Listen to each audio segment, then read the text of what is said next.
how we feel, how we identify with ourselves. And from '66 until about sometime in my second term, they really had more people who identified with them, whether they said they were Republicans, Democrats, or Independents, than we did. And that's why we only won 2 presidential elections. Well, we won 3, but President Carter won 1 and I won 2.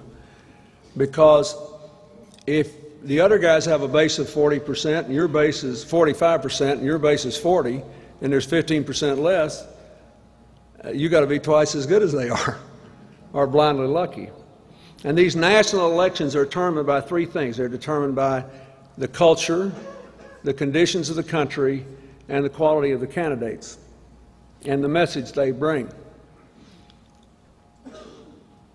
For 40 years, I've been waiting for that to change, and I fought against it. I saw the governor was reminding me, saw me at the Democratic Leadership Council dinner honoring Al Frum. I joined that in 1984 to figure out a way to break that hold. And one of the reasons the Republicans were so mean to me is that I was an apostate. I was a white Southern Protestant who didn't agree with them.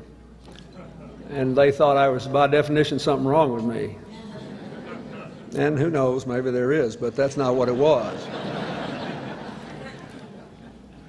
So anyway, we went through these elections. When President Carter won, you remember what happened. It was after Watergate and the pardon and all the controversies.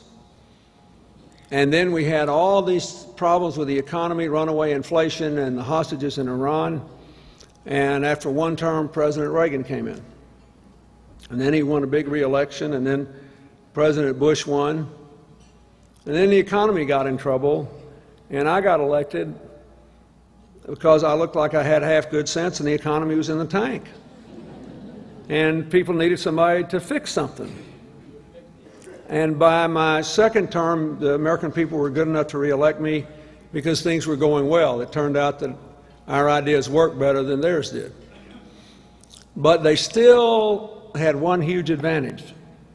We had never gotten to see what they advocate in practice fully because they had never had the White House and the Congress.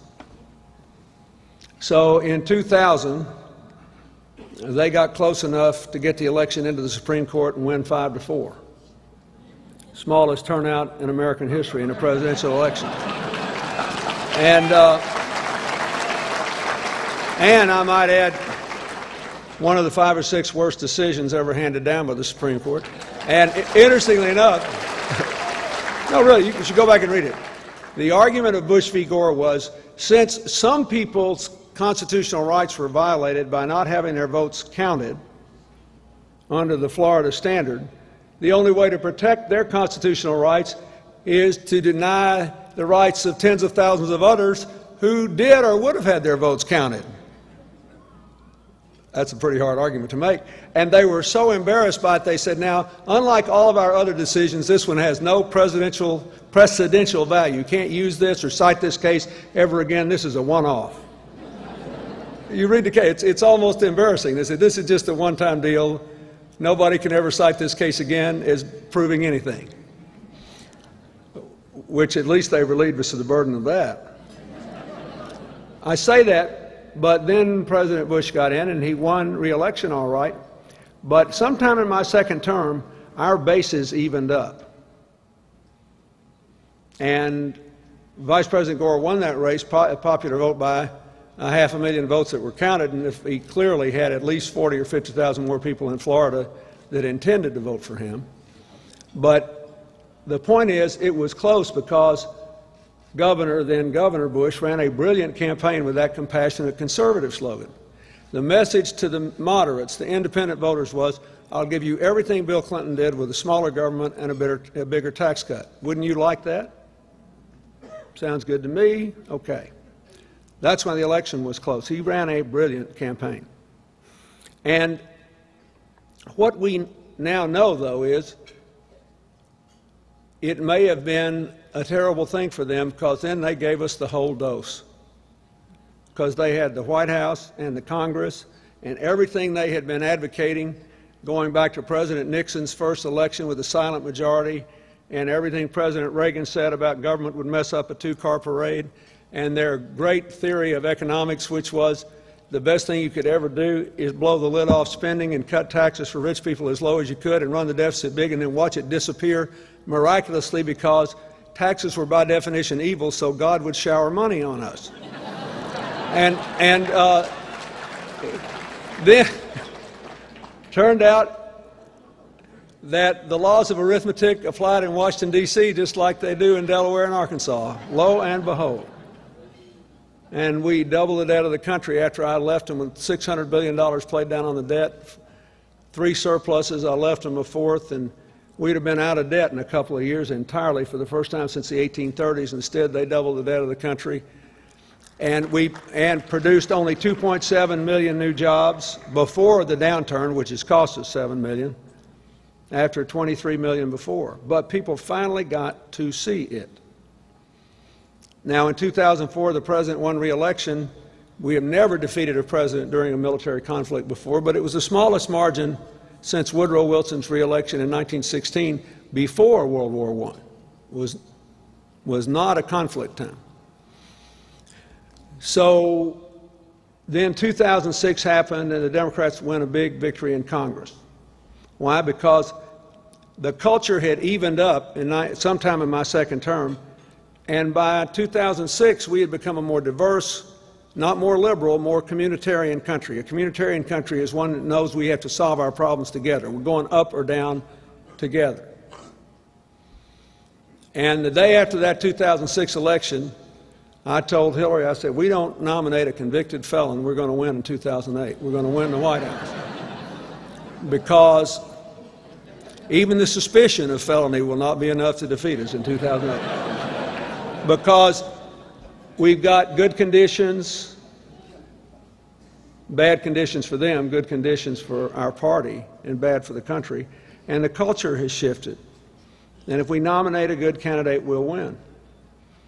And President Obama won by a handsome margin because we had all 3 things. Our candidate was better, their conditions were bad, and the culture was accepting of a person who said we need to rise or fall together. And I'm going to preach unity and not division. He won in a way because we were no longer just a biracial country. We were a multiracial, multi-religious, multi-ethnic country.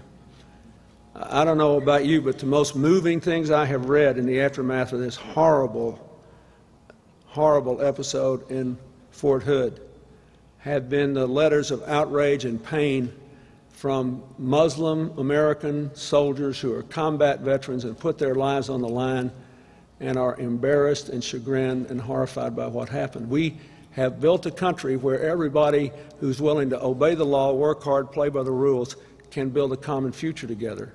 And in an interdependent global society, it is worth more than all the money in the world. Now, that's the good news. So look at what happened in these elections. The governorships in Virginia changed hands. The incumbent was defeated in New Jersey, and by the way, he had the best record of any incumbent governor I ever saw lose an election. But the conditions were bad. They had the highest property taxes in the country. And both of the Republicans had been real cultural conservatives, and they just stopped talking about it entirely and only talked about economics. In fact, the Republican candidate in Virginia arguably just adopted the economic platform of Terry McAuliffe, who lost the Democratic primary, former chairman of the Democratic Party, but he had a great economic platform. And I was listening to the Republican candidate in Virginia run, and I said it sounded like, you know, McAuliffe had developed a Southern accent. In other words, they didn't run as yesterday's Republicans. That's healthy for the country, but challenging for the Democrats. In New York, we have a congressional district that had not gone for a Democrat since the Civil War.